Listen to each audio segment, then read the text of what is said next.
สาวน้อยปลูกผักแพรวไว้นี่กะพอสิได้เก็บกินอยู่ได้ค่ะนี่ปักไว้นี่เนาะจ้ะเพื่อบัดมานามื้อใดมากินข้าวนาเนาะต้มซั่วกบต้มซั่วกบนี่ใส่ผักแพรวก็คือสิแซ่บเนาะผักขะแยงน้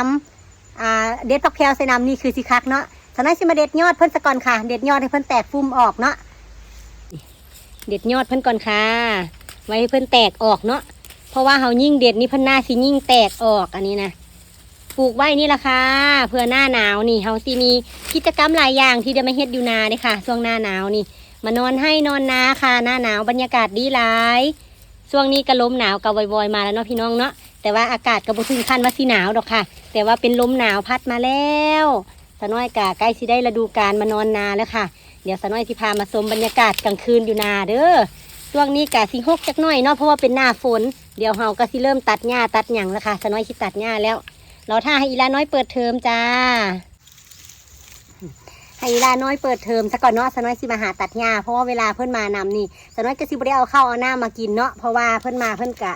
อันได้เมื่อหาข้าวหาน้ำให้เบาลมสาวกินอยู่เฮือนจ้าแล้วเพิ่นกะอีลาน้อยมานาเพิ่นก็อยากออกเมื่อนำคือกันเนาะนี่